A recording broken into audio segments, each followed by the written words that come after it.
Welcome back to the farm on this really chilly Saturday, December 3rd.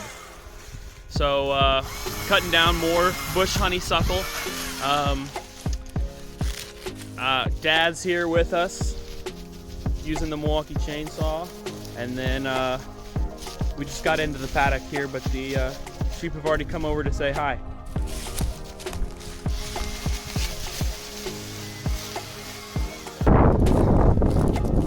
To be honest, I'm not a big fan of it being cold, but that's okay. I'm gonna show you more of our process of how we move these sheep and goats from one paddock to the next, because that's an important part of our rotational grazing, so that we're not having the animals in the same area that's bare all the time. So we'll move them around to give them different things to eat.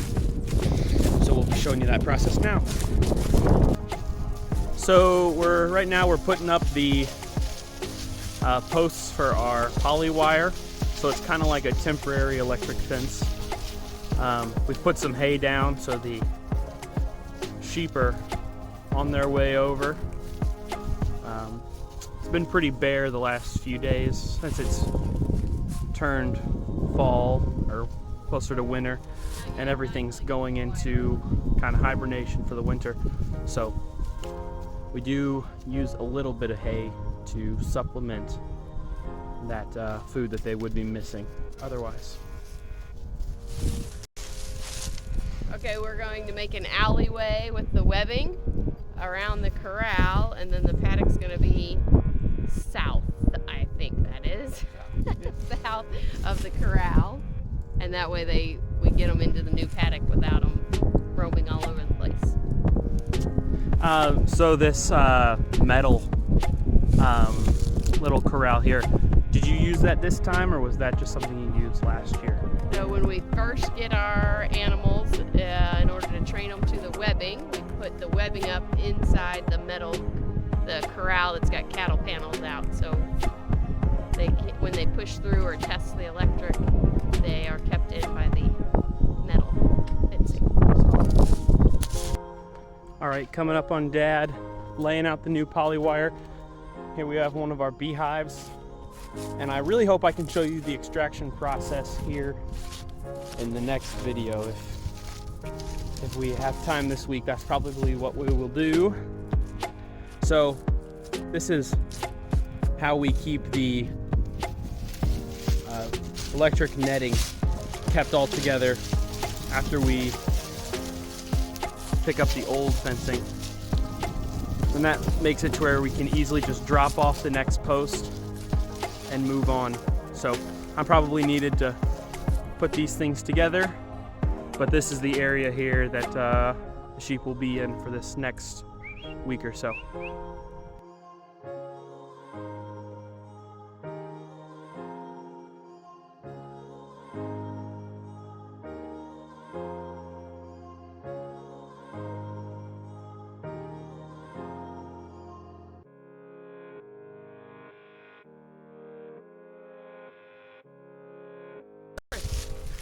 All right, so what is the plan for this area and the farm in general over the next week or so? We are going to sell our extra rams at a livestock auction, and we're keeping two rams, and we only have one buck for the goats, but we're bringing those. So it's after December 1st, we've heard that you can put the males back in with the females, so that you have an early spring lamb and buckling and baby goats crop in spring. Kids. Few kids. This is going to be edited out, but being the skilled hunter I am, I'm just walking around. Blood trail.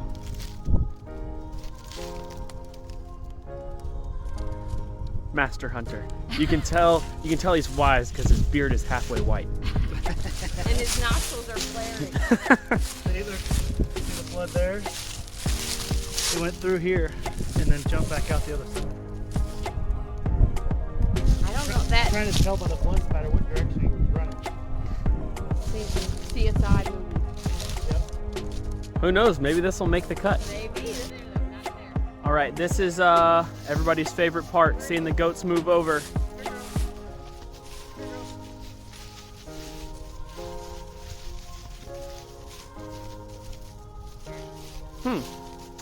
So we had some strange planning, and we didn't have the edge set up properly here with the next one, so we're having to do it an unconventional way. But they love it. Oh, we might as well come in through here. Yeah. So this is the first time we're moving this mineral feeder after we've built it. And why? This isn't how we're normally gonna move it. Yeah, no, that's the point. Is this is the first iteration of it. Eventually there will be a chain with some eye hooks on there, and that way it'll be a lot easier to drag. But this time we're using this ratchet strap.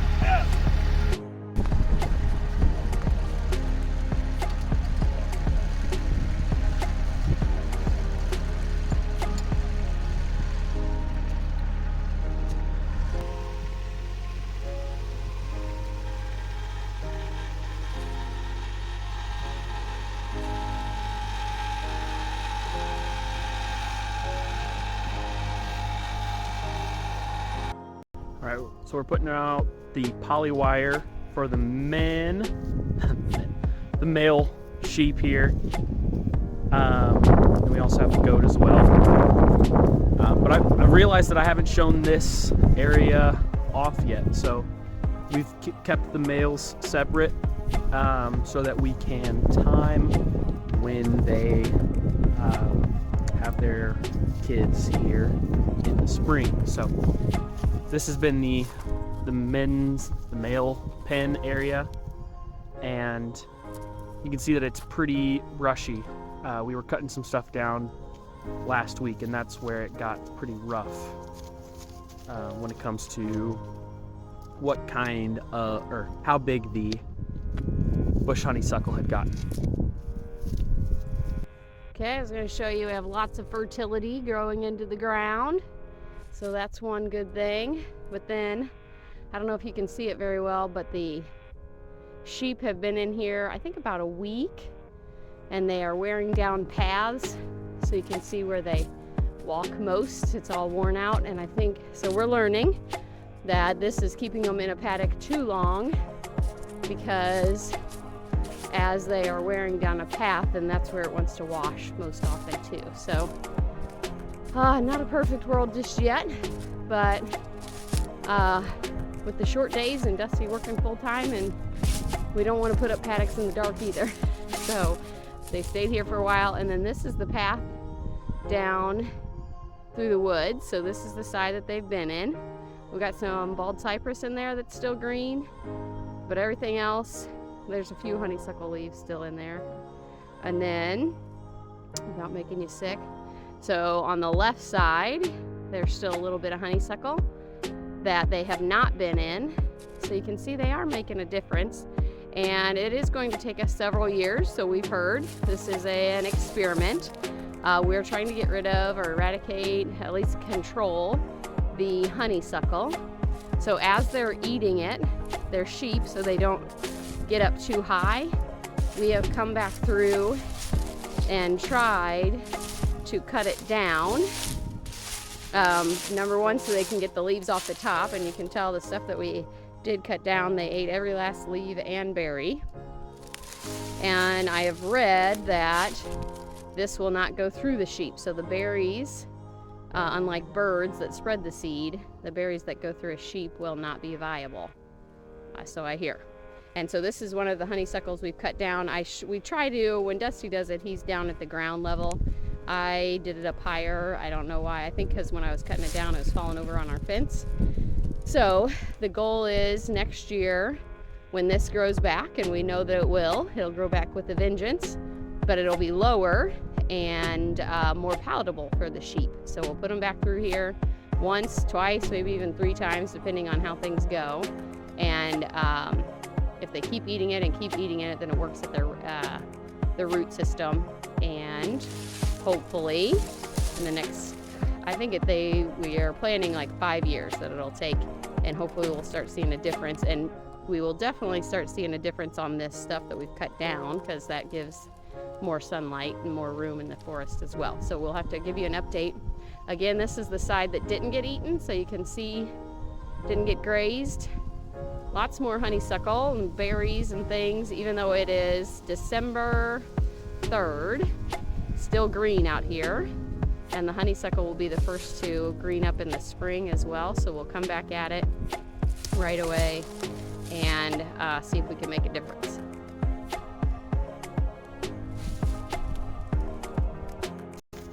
So we loaded those males up into this stock trailer here. It's unfortunate I was not able to film that process. It was quite interesting.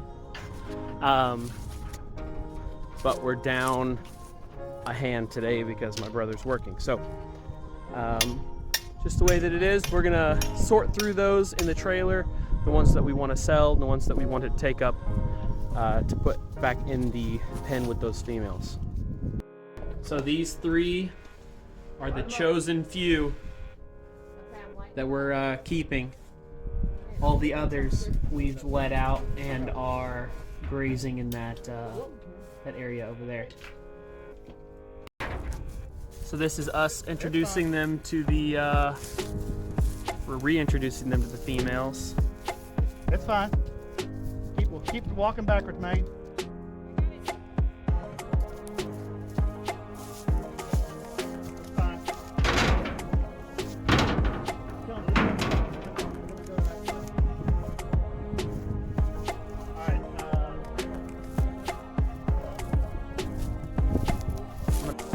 So while everybody else is working, as the creative director, I've elected to create a new portion of these videos where we will talk about fond memories of the farm. And since nobody else has had any time to think about any, I'll go first. So Dad's really big into hunting. You saw that earlier with his tracking little bit. So one of the ways that we bonded when I was a kid was we'd go hunting on this property here. And so the first deer I've ever killed was here. Actually, I think I've only shot deer on this property here. But years ago, when I was still like in middle school, I was up there on that hill and we shot down this way to a deer that was on this bank. And if I think the picture is decent enough, I know where to find the picture. If I think it looks good, I might post it now. So we'll see if you saw that. But that is a fond memory, is bonding with Dad through the cold and shooting that big buck that I am not a big hunter, so I still don't fully appreciate how nice it was. But I hear it was pretty good. So that's my fond memory of the farm.